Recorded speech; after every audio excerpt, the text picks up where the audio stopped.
Good afternoon, my dear friends. I'm Tonya Arnesen, Senior Pastor at Jackson First United Methodist Church, and in this of social distancing, it is my privilege and pleasure to be in contact with all of you. I thank you for your commitment to checking in on our base and for the very intentional way that you have tried to stay in contact with our loved ones, with one and with the people who are in your social network. I'm getting lots and lots of feedback from you and encourage you to let me know what you need to hear. What are those things that you question or worry about, and how might I address some of those things? I come to you this afternoon, having just watched our Governor Gretchen Whitmer announce an executive order to stay home and stay well, as she puts it, through April the 13th now. And I've been off of the phone with Tim Munier, our Director of Music Ministries, and we have that it would be irresponsible for the church to do anything but abide by executive order. And so we are going to suspend our Holy celebration and Easter, which would have been April the 12th, and we'll simply do Easter in a day when we're able to come back and be with one another in person. In the meantime, we do all we can to continue to feed spirits and give you things to think about and bring words of hope and encouragement, and hopefully some beautiful music occasionally as well. We're responsible in the way that we care for one another with this pandemic. I'm looking at in the camera and realizing a haircut.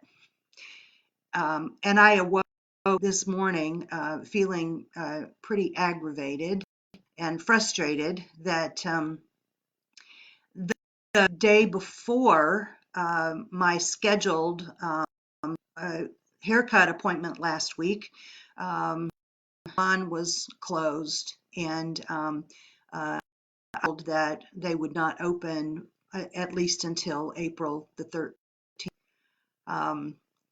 And irritating, and it's inconvenient, and I know that for a lot of us, we're struggling with this weird new norm that has been imposed on us, and I share with you. I've sometimes felt resentful and aggravated, as I said.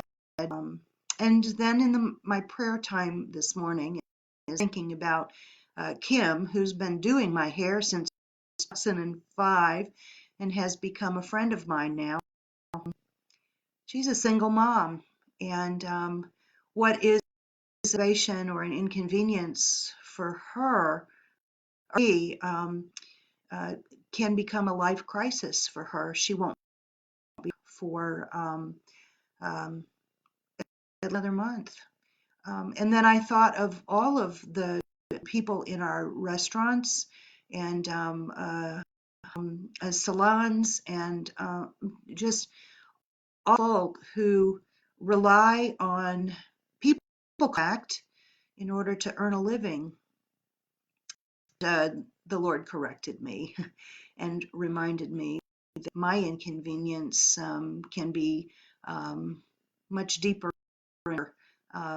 for others who are being personally hard by this pandemic. Carol Briggs, my friend, sent me a lovely prayer online yesterday, and this is the kind of input that I welcome from you. It doesn't look like we know. She read it from a Florida cousin, she said. It's called Prayer for a Pandemic. I ask you to pray this prayer with me. May we who are merely inconvenienced remember those whose lives are at stake. May we who have no risk factors remember those most vulnerable.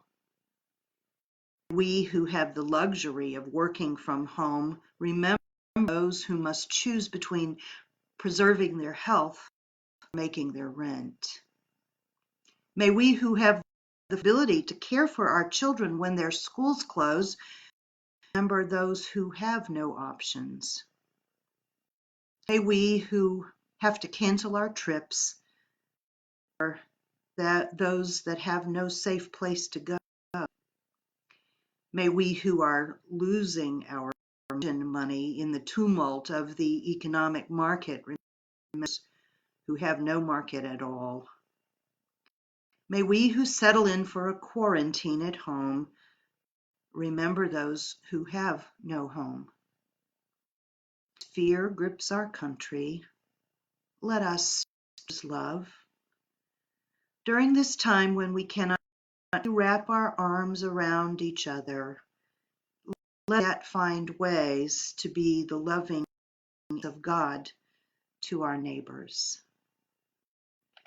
And I want to share with you my loving embrace to you.